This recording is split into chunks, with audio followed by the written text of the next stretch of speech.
નમસ્કાર. News of Gandhinagar daily headlines today.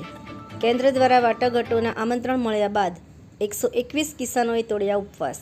ડલ્લેવાલાના સમર્થનમાં કરી રહ્યા હતા વિરોધ.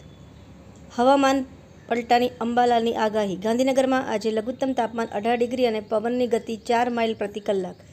27-29 જાન્યુઆરીએ માવઠાની શક્યતા. ગાંધીનગરમાં બાળકોમાં હૃદય રોગનો ખતરો. શાળા આરોગ્ય તપાસમાં 157 બાળકોમાં હૃદયની બીમારી મળી. આતિશીએ કહ્યું, કેજરીવાલ પર હુમલો કરનારા 3 લોકો ભાજપના ઉમેદવાર પ્રવેશ વર્માના નજીકના છે. શપથ ગ્રહણ સમારોહ પહેલા ડોનાલ્ડ ટ્રમ્પે નીતા અંબાણી અને મુકેશ અંબાણી સાથે કરી મુલાકાત. અમદાવાદના સારંગપુર કાલુપુર ઓવરબ્રિજ ફોરલેન બનાવાશે. રાજ્ય સરકારે ₹220 કરોડ ફાળવશે. તંત્રી લેખ. ભારતના આર્થિક વિકાસ દરમાં ફરી વધારો જોવાશે. યે બંબઈ હે મેરી જાન. વાંચવા જેવો લેખ. પ્રવીણા કડકિયા, અમેરિકા. આકાશની વીજળીનો રસ્તો લેઝરથી બદલીને રાજુ રદ્દી કોના પર છોડવા માંગે છે? જાણવા જેવું, વાંચવા જેવો લેખ. ભરત વૈષ્ણવ. સાસણ ખાતે સિંહ સંરક્ષણ જાગૃતિ સેમિનાર યોજાયો. રાજ્ય મહાસચિવ ડોક્ટર અર્ચના ગુપ્તાએ બુથ 156 પર મન કી બાત સાંભળી. શપથ ગ્રહણ બાદ ભારત આવશે ટ્રમ્પ.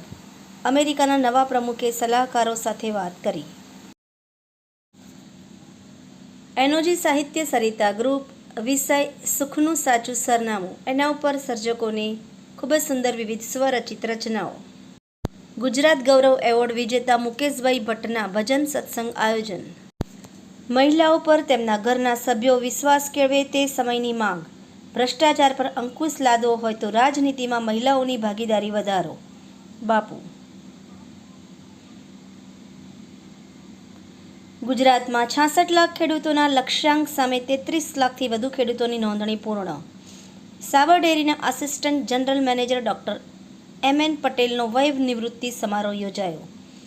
મુંબઈ મેરેથોનની તૈયારીઓના ભાગરૂપે ગાંધીનગરના મેરેથોન રનર્સનો મેળાવડો.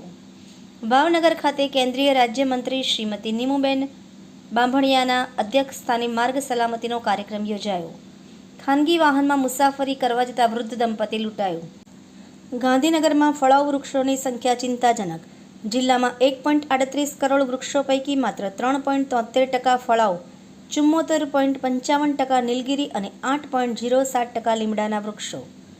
પાટનગરમાં ઠંડા પવન સાથે લઘુત્તમ તાપમાન 16 ડિગ્રી. આગામી 48 કલાકમાં 2-3 ડિગ્રી વધશે. આભાર મિત્રો. મીનાક્ષી રાવલ, ગાંધીનગર. ન્યૂઝ ઓફ ગાંધીનગર દૈનિક જનફરિયાદ ન્યૂઝ.